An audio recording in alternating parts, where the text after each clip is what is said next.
DevilNeverCry. What is up, everybody? It is me, DevilNeverCry. We are back with another DMC5 Special Edition Vergil Must Die S Rank, tackling Mission 7. It's been a while since I put out the previous video of this series, and I actually recorded this footage quite a while ago, but here we are with it today. Tackling Mission 7, one of my more favourite missions of this game. I think the first half of DMC5 has my favourite missions, because you're not staring at the Clyforth, which is all you do in the second half of DMC5.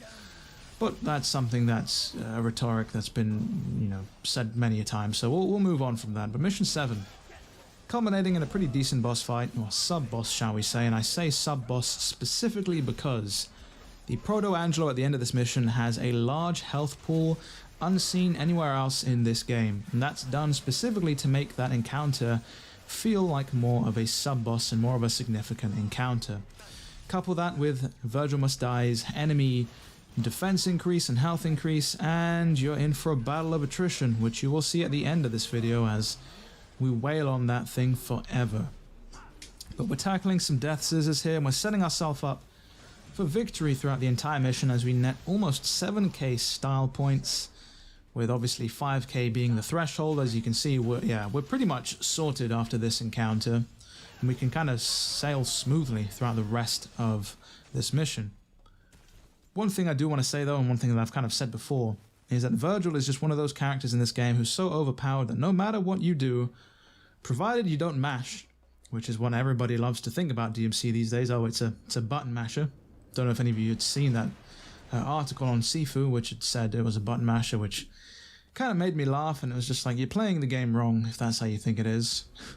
But Vergil is just one of those characters where if you don't button mash and you just play normally, you'll get the S rank regardless without even trying, without sweating, The only times you might struggle is with the Hell and Hell difficulty, but, I think even with a little bit of perseverance, it's easier to do it with Vergil as opposed to Nero and Dante. But let's talk about the main gimmick of Mission 7, and that is the enemy spawners.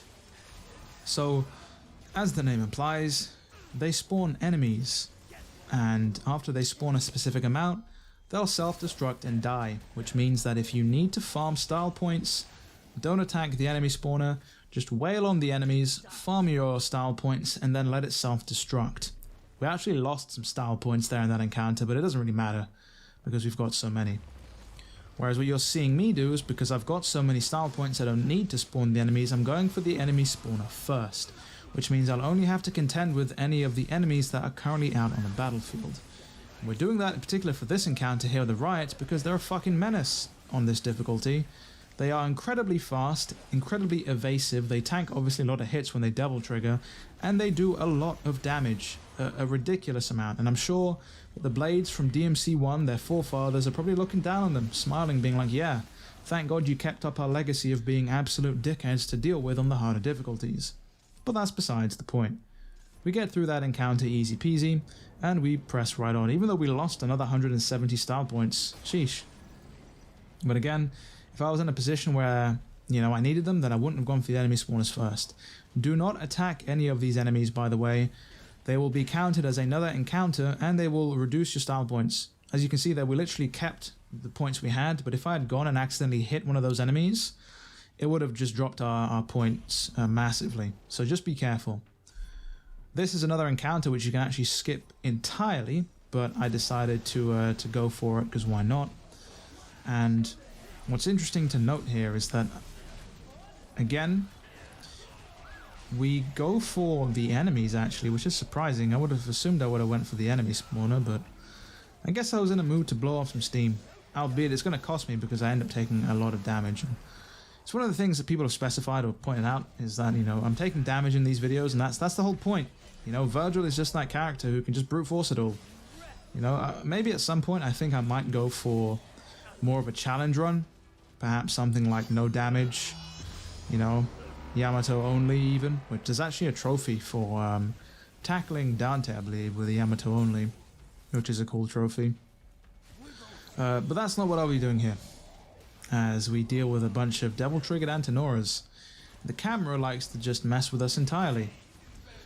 But yeah, we're going to take a lot of damage, we're going to be on the brink of death at some point, I think, and I was again contemplating in my head, do I reset? Like, do I reset? You know, that's what you do in any other DevilNeverCry. If you take a lot of damage, you'll just be like, oof, this has left me in a, you know, in a bad state. I should probably restart the mission if I want the S rank, but DMC5 has broken that mold in that it lets you die and get an S rank, which is probably blasphemous to anybody else out there who plays these games. A DMC that lets you die and get an S rank? What is going on in the world? As we use the World of V to our advantage there, get some health back, abuse the iframes, do some damage, and take out some of these enemies. As we finish up this encounter and press on. Curious to see what our points is doing here. As we go off and do the other environmental puzzle, which means we have to destroy these things. And we lost a little bit of style points there, which is funny, because we did the whole encounter there. But it just goes to show that sometimes you can think you're doing well in this game, and it turns out you're not. But that's very few and far between. Though there are some missions, looking at you, Mission 8, the bane of a lot of players' existence. But we're at a bit of a lull at the moment when it comes to DMC news and DMC content. Specifically because there's nothing really on the horizon. We've heard very little about the globalization of the DMC mobile game. I still get a few people asking me pretty much every week, like, if there's been any updates, and unfortunately there haven't, to my knowledge. Obviously the anime is still in pre-production, so again, not really much to share on that front. And we don't really know what's on the cards for DMC. A lot of people have been asking for remakes, which I'm hoping maybe Capcom's listening to. As we went for a World of V attack there and just got absolutely slapped out of it by one of the Hellcaners. It's just like, no thanks. No chance, Vergil. You're not bringing that dude out. And as I previously mentioned, the Visions of V manga, you know, is reaching its end. It culminates in the appearance of Vergil, of course, at the near the end of the game, of course, where V pretty much ceases to exist as a singular entity as he rejoins with Urizen to become whole again and become Vergil. But I'm hoping that the Visions of V manga will probably, you know, go on sale in the West soon. Obviously you can pick up copies from Japan, but if you actually want to read them, they're not localized, of course. So, you know, unless you read Japanese, which is, there's plenty of people out there who do. But I'm hoping that it does get localized. Also with that, I'm hoping that the art book gets localized. The DMC5 Artworks book, which, you know, DMC4's, well, the entire series actually, DMC, you know, 1 to 4, that singular art book did get localized.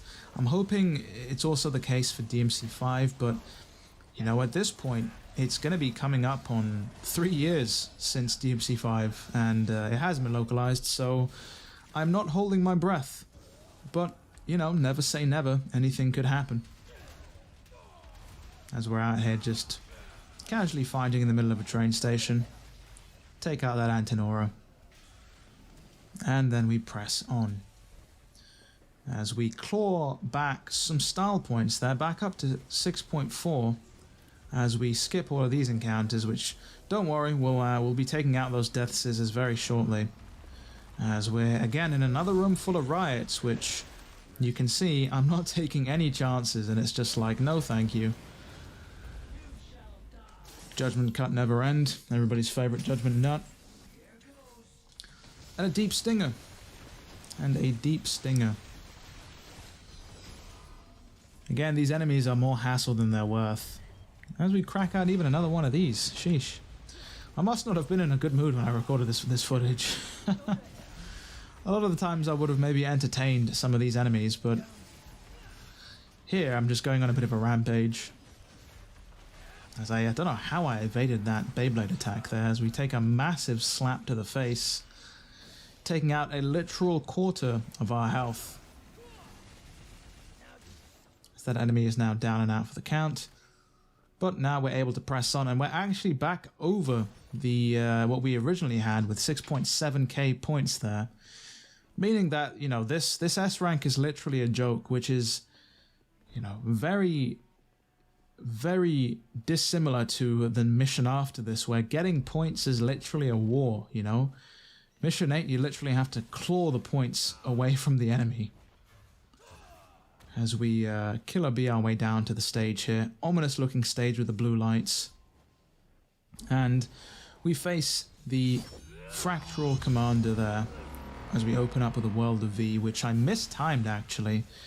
In one of the other videos I put out, with the Duel of the Angelos even, you can basically parry all of those enemies at once with an activation of World of V. You break all of their guard, it looks amazing, everything goes into slow motion, looks pretty cool, but I completely mistimed it there. But yeah, this is one of those encounters where if you do want to spam your super moves, you know, I wouldn't judge you, to be honest. Because this Proto Angelo has a ridiculous amount of health. You know, and I get what they were going for, but I don't think it was balanced appropriately for this difficulty. Though, you know, considering this is the special edition and nothing was changed, I'm pretty sure they meant it to be this drawn-out battle. Probably wonder what's going through Vergil's head at this point. It's like, oh, it's like looking into a mirror, to a backed-up toilet, to quote DMC3 Dante. But that does remind me. Thank God we didn't get another Arkham boss in this game, or another boss similar to the window from DMC4, or even the dice. Can you imagine if we got another dice minigame in this game? I don't think that would have went down too well in the community. I guess they were listening to feedback. As we now tackle the Proto. Easiest way to take out this boss is to just go for your charged Beowulf attacks, go for the super moves, go for the Hell on Earth. Go for whatever you want, really. He's not much of a threat, though he does a substantial amount of damage. You can literally parry everything this boss does simply by jumping with Beowulf. Because the afterimage effect on Beowulf will just parry things for you quite easily. Like, almost similar to the Rolling Blaze from DMC1, if anybody remembers that. Would have been cool to bring back Inferno. In a bit of a DMC1 mood at the moment.